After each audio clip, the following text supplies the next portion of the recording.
So we now come to chapter 18 of 2 Kings, and what we have now to the end of 2 Kings is, of course, about the southern kingdom. The northern kingdom has been taken into exile, and so what we have now is, of course, a focus on these last few kings of the southern kingdom. Now, the way I think I can serve you best is, rather than continuing to go through the book of Kings, to rather talk first of all about the Assyrian Empire and then finally about the Babylonian Empire. The reason is, as we look at Kings from now onwards, and as we as you go into the prophets, an understanding of these two empires is going to be really helpful. Then, of course, you move on to the Persians when you come to the post-exilic books, and there'll be an opportunity to look at the Persians and then the Greeks in Daniel.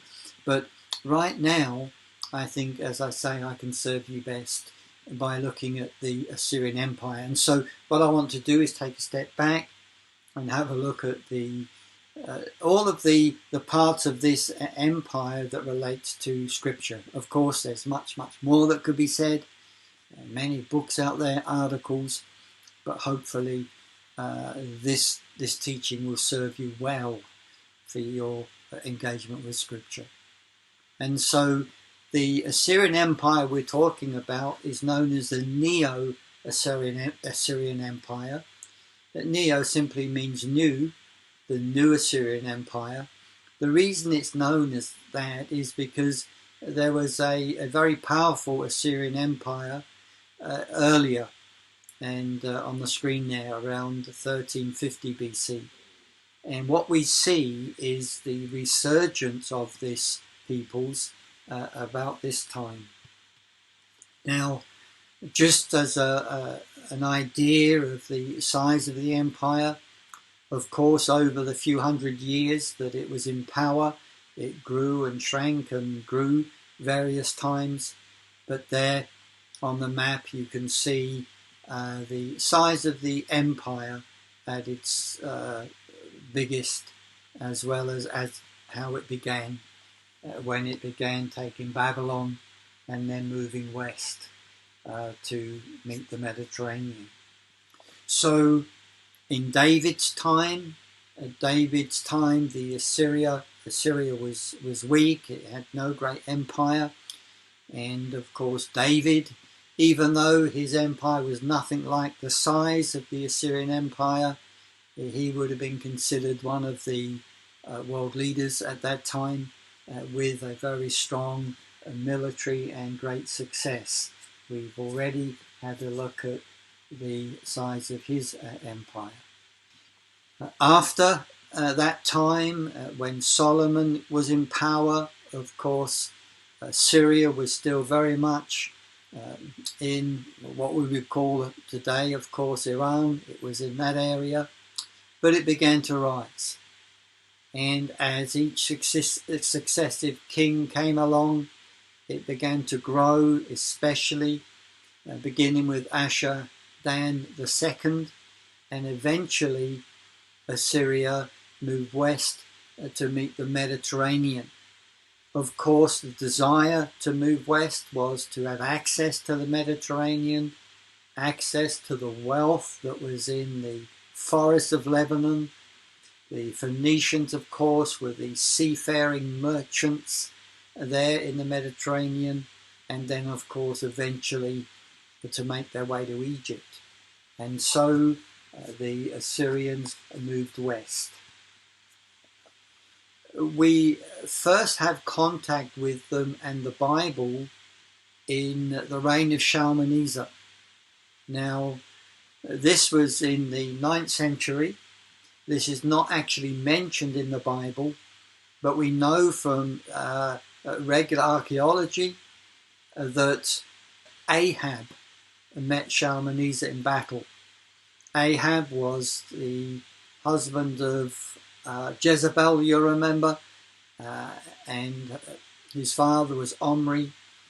But Ahab apparently had an encounter with the Assyrians. Now, we know this because of a particular artifact that's been found in archaeology, and it depicts a battle that happened between a coalition of 12 kings and against the Assyrians, and the site of the battle is the location of Karkar.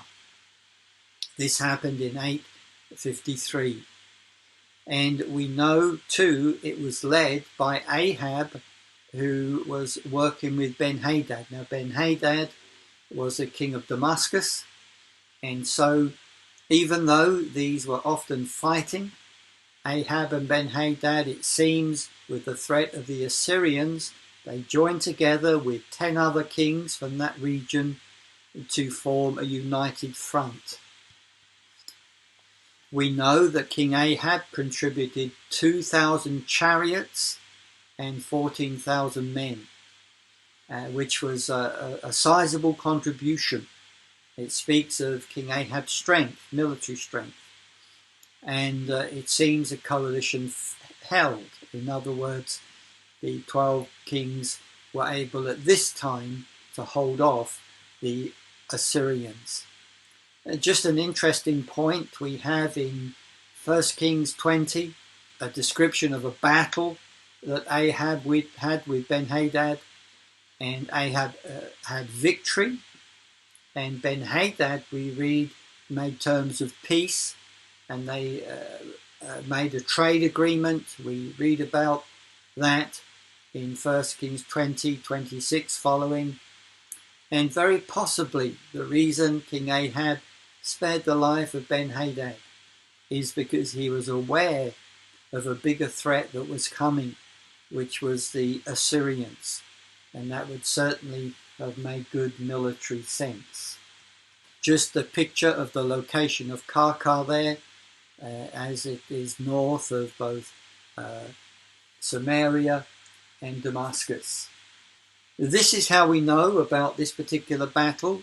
This is a reconstruction of some gates that were found at the archaeological dig of the city in Balawat. Now, Balawat is in Iraq, and this reconstruction is in the British Museum, and if ever you're in London, you will be able to go and see it. But the interesting thing are the copper bands that held this door together. You can see them here as a close-up picture. They have their images depicted on those bands. This is one of the actual bands that was found. You see the copper there is tarnished. But what you're seeing there is actually a picture of the battle that was going on at Karkar. And this is another picture of one of the bands that survived. And it's from this that the archaeologists are able to know about this particular event. But the compilers, the authors of 1 Kings, have chosen not to make this as part of their account because, as I mentioned, they have their own agenda, and this was not included, it seems. The next mention of the Assyrians in history is that we are aware of is with Jehu. Now, I've already mentioned this. Jehu was the one anointed by Elisha. He was given the task of taking over from the house of Ahab, house of Omri, the dynasty of Omri, and he killed all of the descendants of Ahab, Jezebel. We've looked at all of that in the previous teaching. But we know from this obelisk, as it's called, the Black Obelisk, that Shalmaneser, he was defeated at Karkar, but it seems he returned, and this time he had more success. And the massacre of Jehu probably weakened the northern kingdom's ability to withstand such an onslaught. but we see on this obelisk how Jehu became a servant of Shalmaneser III. We then come to Adad-Nirari III. They have great names, these people. In 802, Adad-Nirari, he came and he crushed Damascus, that is Aram, or in some translations Syria, with his attacks there.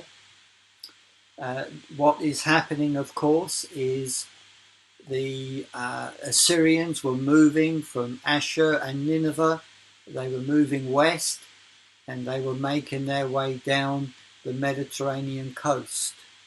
As I mentioned, one of their prizes was Egypt, with all of its wealth, but of course there were many nations on the way down that they were attacking and seeking to conquer. We then have 3 Assyrian kings which did not do too much empire building: Shalmaneser IV, Ashur-dan III, and Ashur-nirari V. These, from a historical point of view, are known as weak kings. They had no conquering battles. Here they were taken up with internal problems, but from a biblical perspective, it's interesting because this is the time of Jonah. As far as the northern kingdom is concerned, it was Jeroboam II, and I've mentioned in a previous teaching how this king that was in the line of Jehu was the last powerful king in the northern kingdom. And with the defeat of Damascus and Syria, and then having weaker kings, or kings that were not empire builders, in the Assyrian Empire, then that left a power vacuum to his north, and he filled that. And he was the one who enabled Israel to have a time of great prosperity. But what we learned from Amos and Hosea, the prosperity was only with the rich, wealthy, and privileged. There were many, many poor people that were being exploited. It was at this time that Jonah prophesied the extent of this domain. In other words, in 2 Kings 14:25, Jonah prophesied that the northern kingdom would expand to fulfill again all the land that King David controlled. His kingdom was from the Euphrates to the Sea of Arabah, and all the land east of the Jordan. And this is known as Israel's golden age because of the fact that there was peace for the most part. The Assyrians were not fighting, and there was great prosperity, or at least great prosperity for some. In the south at this time there was Uzziah, or Azariah. Again, we've spoken about this. He had victories over his neighbours, and between Jeroboam and Josiah, they had the same size of kingdom that David had. That's a picture of that, controlling Judah, Israel, Aram, and further north. After Jeroboam II, I've mentioned that Israel declined rapidly, a lot of internal strife. We saw in the last videos, it was 7 kings in 22 years, a lot of civil war, the Assyrians becoming more and more involved, and it was all leading up to the end. Now, Pul, as he's known in the scripture, but also Tiglath-Pileser, 2 names for the same king, Tiglath-Pileser III, he began to expand his empire, and as I've mentioned, 2 Kings 15 is the first mention of the Assyrians. Menahem became his vassal. Tiglath-Pileser enabled Menahem to secure the throne of Israel as his vassal, and his tribute was 1,000 talents of silver. Now, the fact it was just silver probably tells us that the northern kingdom was not very wealthy at this time. Here we see a picture of the campaign of Tiglath-Pileser, moving out in different directions, down to Babylon, to the north, and of course to the west, and making his way down towards Egypt. Now, Pekah was not willing to submit to Assyria, so Damascus had rebuilt. The Syrian king was Rezin, and as I mentioned, they joined together in a coalition so that they could fight the Assyrians. Now, they wanted Judah to join them, but Jotham and Ahaz refused to be a part of that coalition. And so the answer was for Pekah and Rezin to attack Jerusalem. What they wanted to do was to remove Ahaz and replace him with their choice of a king. And we read about this in 2 Kings 16. And as I've mentioned previously, this is known as the Syro-Ephraimitic War or Coalition. Syro stands for Syria. Ephraimitic is, of course, Ephraim or the northern kingdom. And they had this coalition. Here is a picture of the different campaigns to attack Judah, to try and remove Ahaz from the throne. Now, Ahaz, his strategy was to reach out to the Assyrians.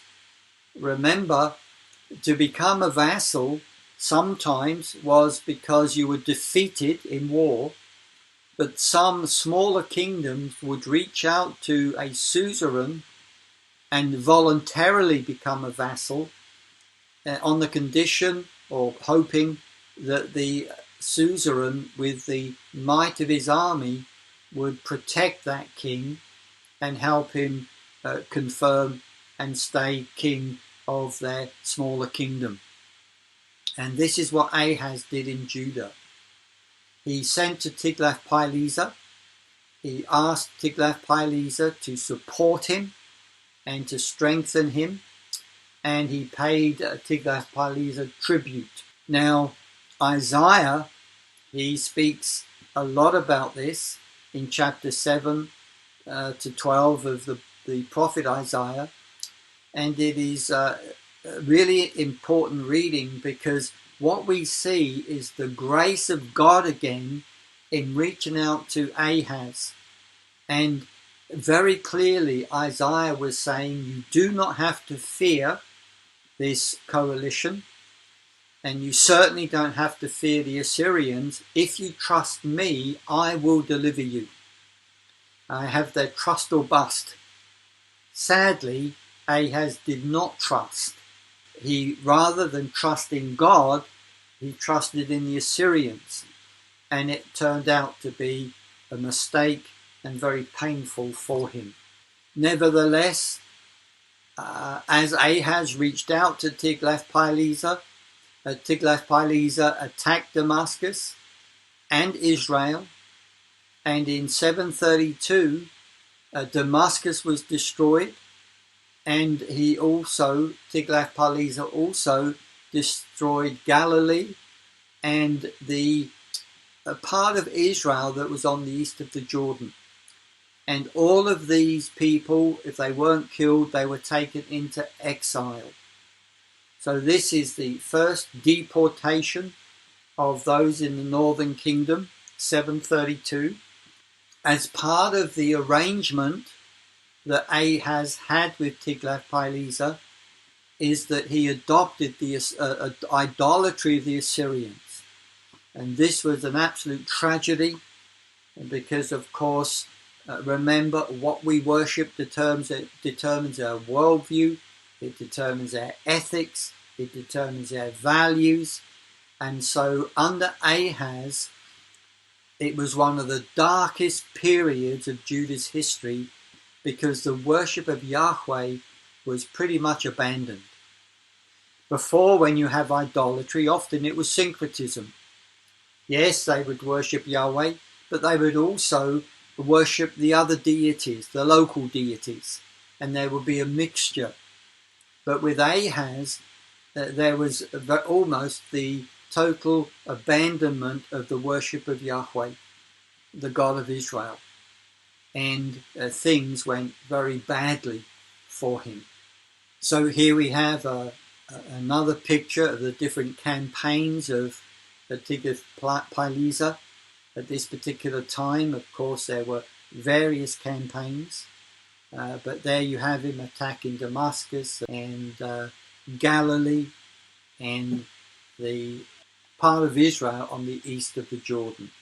Meanwhile, in the north, we still have the last couple of kings in the north. After Pekah was Hoshea. He served the Assyrians for a time, but he thought that Egypt would help him, and so he stopped paying tribute. When you stop paying tribute to a suzerain, that was a very clear sign of rebellion. And so the response of the Assyrians was very swift. Now, can I just say here that Hoshea thinking that Egypt would help was a very common thing. When you think back here, if we just go back to this map, you can see these nations of Philistia, Moab, Ammon, Israel, Judah, Tyre, Iran, these different smaller states. They knew they were individually not able to withstand the might of the Assyrians, so they would have coalitions of different kinds, but often they looked to the might of Egypt to help them.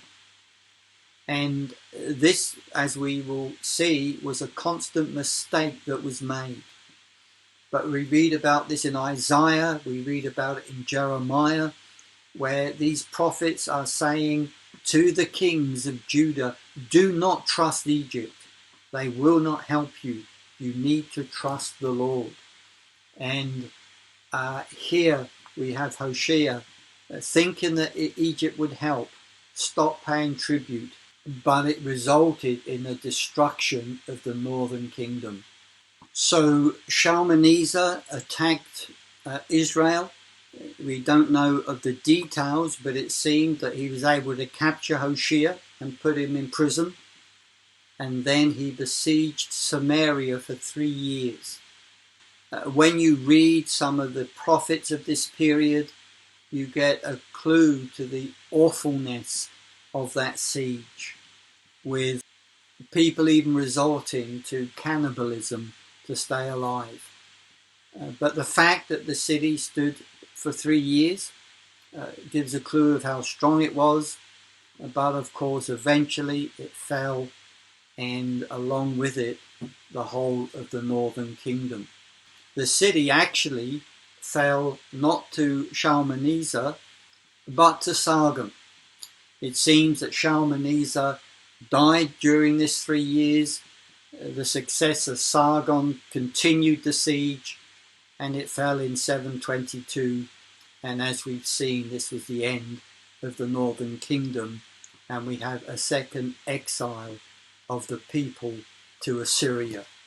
Here's a picture of the places that these people were taken into exile. You see those green areas indicating that.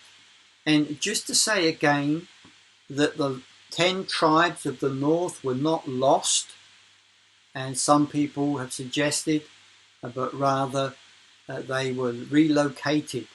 And so you began to have Jewish communities becoming established, and this was part of what became known as the Jewish diaspora, those who had been scattered.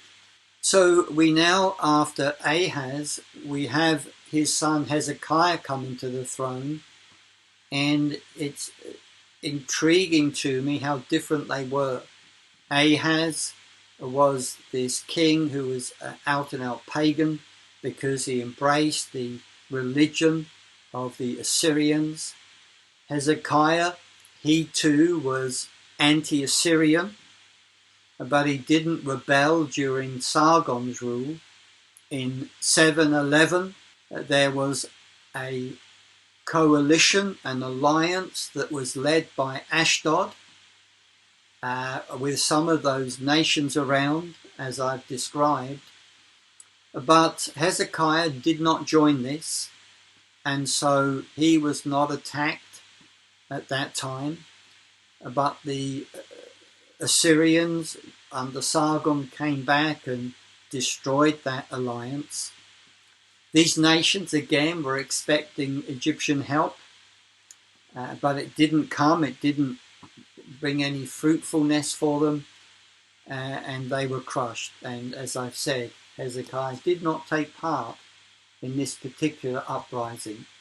One of the fascinating things we read in 2 Kings 20:20 is that Hezekiah dug a tunnel and he brought the water into Jerusalem. Now, he was obviously preparing Jerusalem to be strong against attacks, expecting the attack of the Assyrians. And the most important thing, of course, is to have a water supply. And the water supply of Jerusalem was a Gihon spring, and that actually was outside the city wall. And so with some masterful engineering, Hezekiah's engineers made a tunnel. Now I want you to notice the shape of that tunnel. You have the Gihon spring in the top right hand, and the tunnel went snaking around through the solid rock, and it began at the pool of Siloam as well, and the engineers worked from that direction, and they met in the middle. A remarkable point of engineering.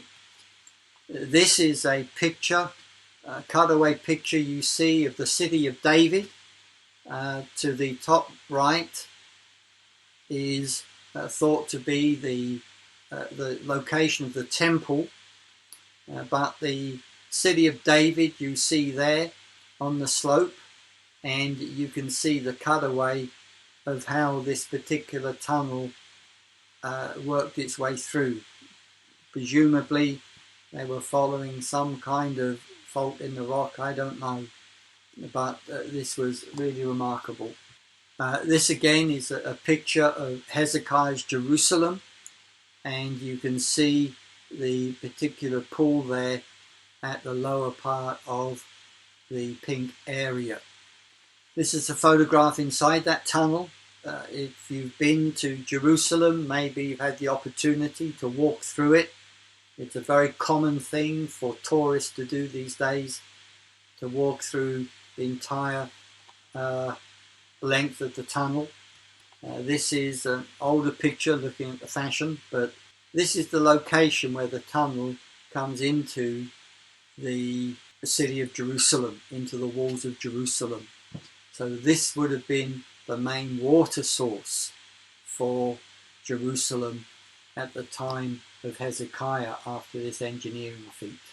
This here is an inscription that was found where the two points of the tunnel meet. When the engineers were working from each end and they met in the middle, this was a plaque to celebrate that moment. And it talks about that as they were working, they eventually were able to hear the men calling out to each other, and it got louder and louder until they made the breakthrough. Now we come to the next king, and that is the next Assyrian king, and that is Sennacherib. And Tyre, the city of Tyre, put together a coalition to fight the Assyrians, and this time Hezekiah joined in that coalition. He was exhorted not to do that by Isaiah, but he did, it seems, and he did it because of the promise of Egypt and the help they would give. And as I've mentioned, that failed.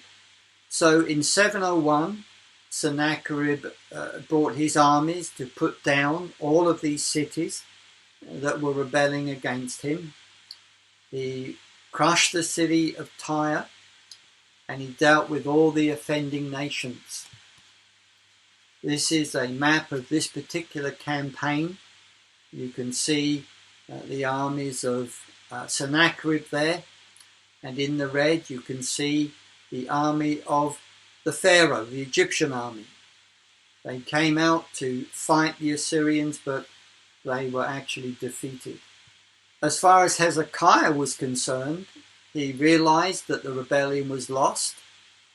2 Kings 18:14. And so what he did was he quickly changed his mind. He sent tribute again to the king of Assyria, renewing his vassalship, basically. But that wasn't enough for Sennacherib. We read how Sennacherib attacked Jerusalem, and we read in detail, both in Kings and Chronicles and Isaiah, how Sennacherib sent people to taunt Hezekiah. These people mock the God of Israel. And Hezekiah sought the Lord. You get this comparison between Ahaz in Isaiah 7-12 and in Hezekiah in Isaiah 36-39. And you see the word of the Lord coming from Isaiah to Hezekiah, saying, God has heard your prayer and he will protect you. And so Sennacherib was attacking Jerusalem. The Egyptian king Tarkaka came out to attack the Assyrians, and because of that, Sennacherib withdrew his troops from Jerusalem. In his mind, it was temporary, but with the attacking Egyptians, they were defeated at Ekron. And in 2 Kings 19:8, we read about all that. But what we read is that the Lord protected Israel, and in one night, an angel of the Lord slew 185,000 Assyrians. This is 2 Kings 19:35. And with that, the Assyrian army was defeated. In Isaiah 36-39, as I've mentioned, you have Isaiah's encouragement to Hezekiah, and Isaiah actually predicts this, and this prediction was fulfilled to the letter. With this promise fulfilled, with 185,000 of the Assyrian troops dead, Sennacherib returned to Assyria, and he was murdered a little bit later by his 2 sons. In the British Museum, there's a whole hall dedicated to the attack of the Assyrians at the city of Leage. There were many garrison cities, or at least a few garrison cities around Judah. Lachish was one of those. Lachish is to the southwest of Jerusalem, closer to the lower land. And when Sennacherib sent troops to attack Jerusalem, he also had troops that were attacking Lachish. And Lachish fell, and this stonework you see on these walls is actually commemorating that. One of the fascinating things about archaeology is it's always changing, because more things are being discovered. You go back to the early 1800s, and people who studied the Bible actually doubted whether the Assyrians really existed, because there was absolutely no evidence of them. And then people began to dig in Iraq at some of the mounds that they saw, and they uncovered these huge palaces of these great Assyrian kings, Tiglath-Pileser and Ashurbanipal, Sennacherib. And these kings would have this stonework on the wall of their palaces to celebrate their victories. And as you look at this, it's as if you look from left to right. It's a bit like watching a movie as these events unfold, with the troops coming to attack Lachish and breaching the wall and conquering it and leading out people to take into exile.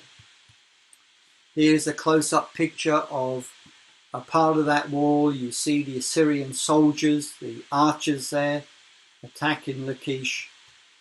And there is another picture. You see the battering rams coming against the city, and the people defending on the city wall. And here, as you keep moving to the right, you see people who've been captured and being taken into exile. This is the close-up of those defenders there of Lachish on the city wall, and people being led into exile. You see the cart there with the women and the children and even the skinny animal that's been involved in the siege of Lachish.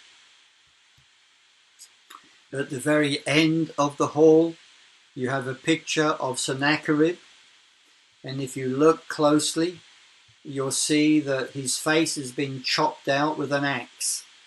So when he died, someone didn't like him. They took an axe, and I understand it's a right-hand blow, chopping out his face. And before him would have been one of the dignitaries of the city that is being tried. In Sennacherib's hand is an arrow, and apparently when a city was taken, those who had been involved in the rebellion, the leaders of the city, would have been taken before the suzerain, and they would have been tried. If the arrow points upwards, then it is a kindness actually to the captive, because they would be simply executed. If the king points the arrow downwards, then they would be tortured before they were executed. And so after this miraculous escape, with God stepping in and killing 185,000 of the troops of Sennacherib, Hezekiah and Judah had a brief time of freedom, but it didn't last too long. And one of the other interesting things that we know from archaeology is that Hezekiah had a visit from Merodach-Baladan. Now at this time, Merodach-Baladan was a vassal of the Assyrians. He was the king of Babylon. Hezekiah, as you have read in Kings, he had a sickness, and Isaiah prophesied he would die.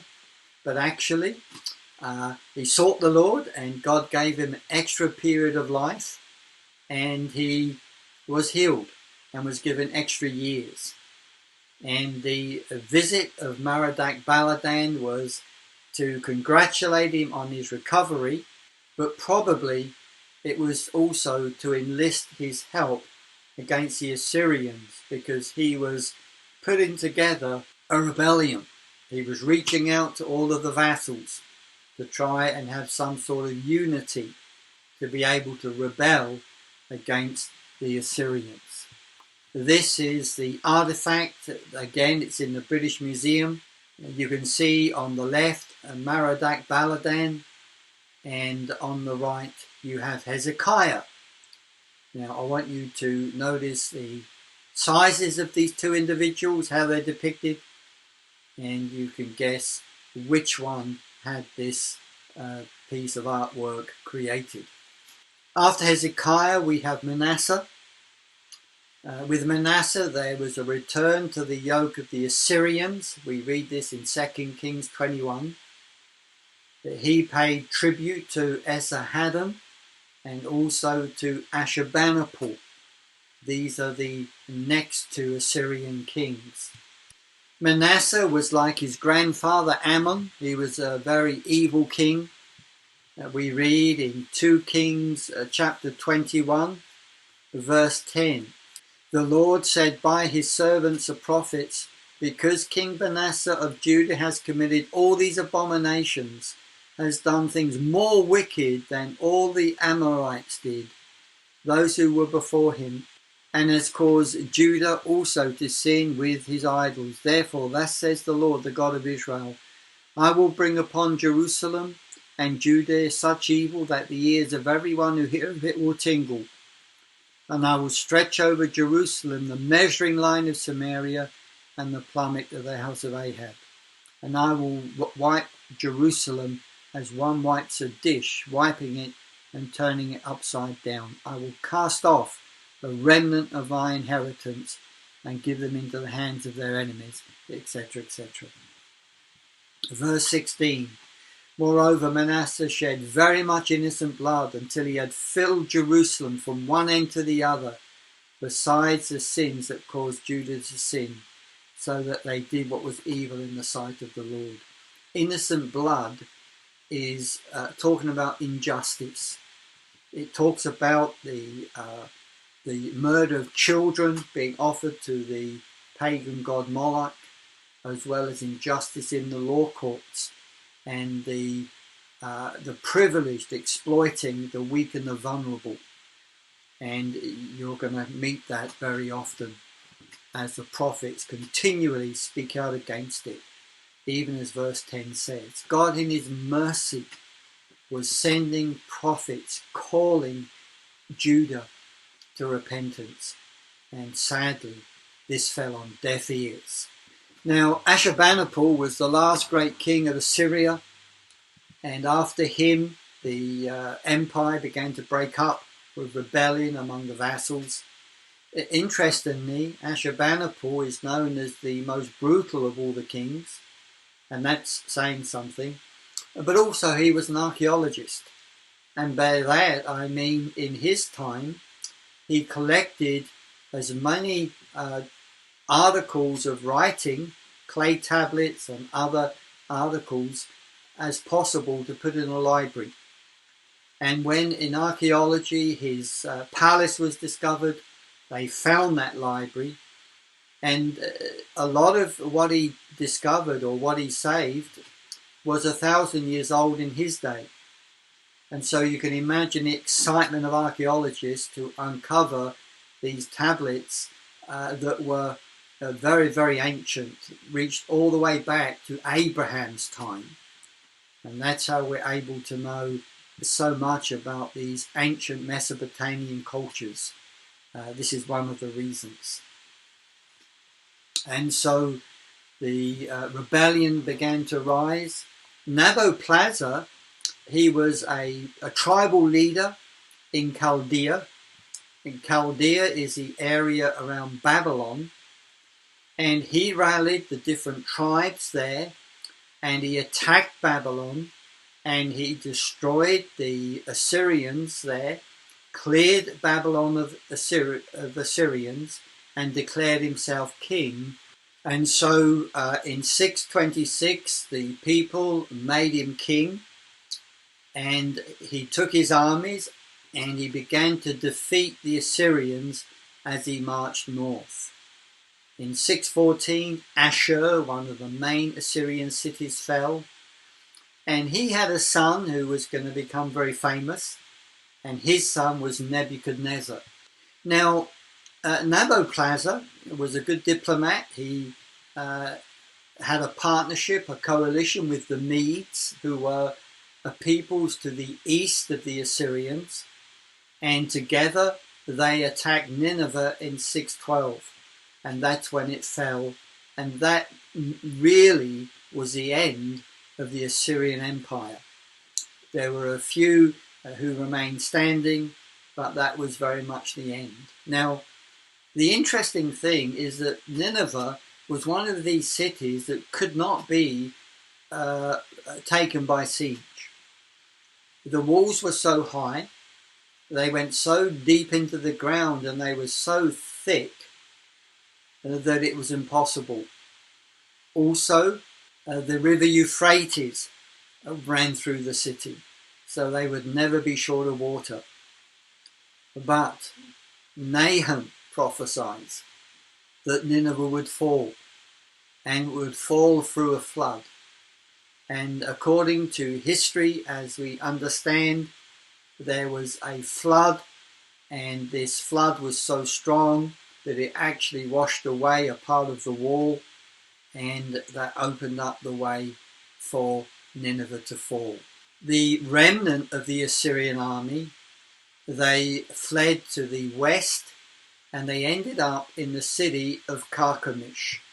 Now, this is a very strategic city because it was on the Euphrates, and it was a place on the Euphrates where there was a ford. In other words, you could cross the river Euphrates there because it was shallow enough. Now, for us, it's hard to even imagine what a problem big rivers were in ancient times to travel. We have so many bridges today that we're just used to that. But in ancient times, these rivers were a great hindrance to travel, and especially to armies. How do you get 250,000 men across a very fast-flowing large river? It was always a challenge. But Carchemish was strategic because it was a place that you could ford across this main river there in this area. And so just a map to show the rise of the Neo-Babylonian Empire. That, of course, is what is beginning now with Nabopolassar. Again, Neo-Babylonian.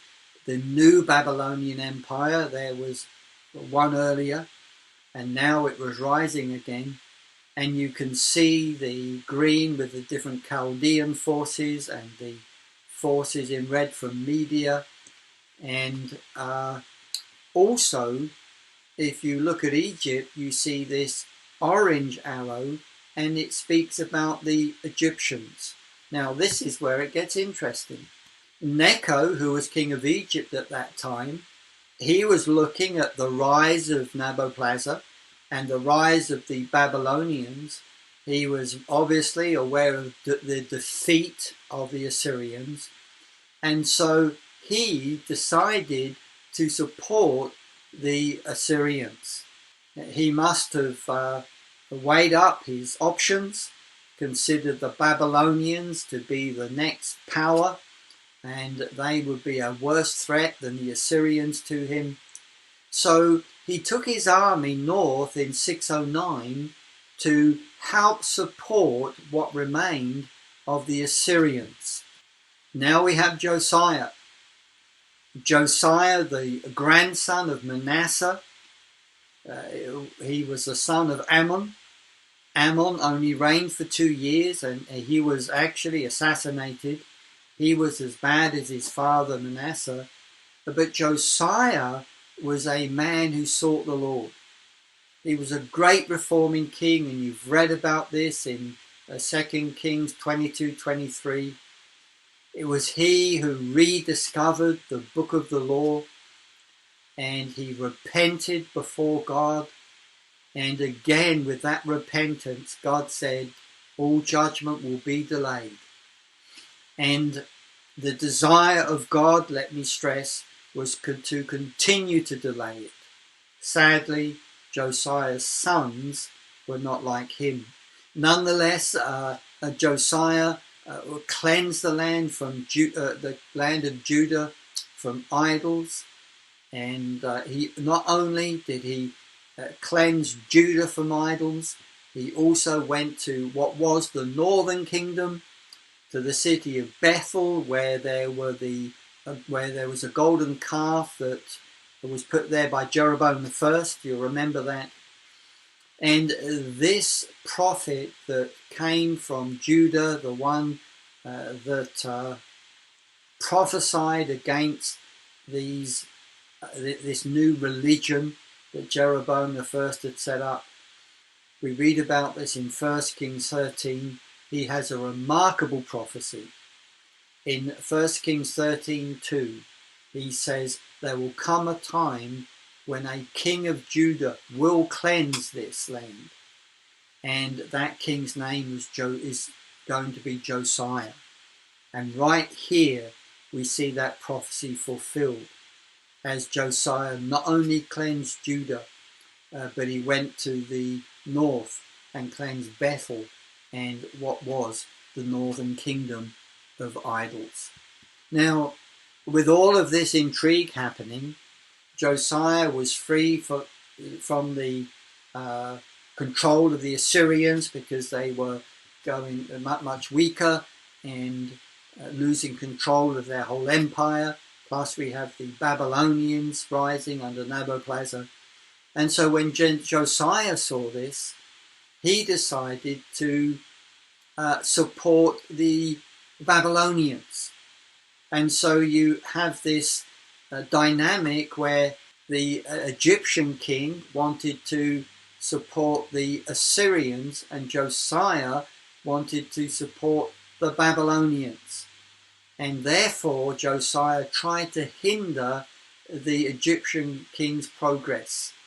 And we read about this in 2 Kings 23, 28 to 30. And tragically, Josiah was injured in battle and then died. Now, Chronicles tells us that the king of Egypt said to Josiah, I don't want to engage in battle with you. I don't have an argument with you. So don't fight me. But Josiah continued into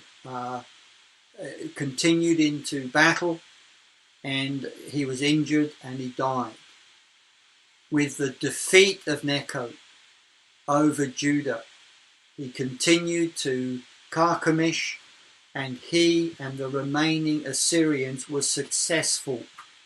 They held off the attack of Nabopolassar, and they remained in control of Carchemish.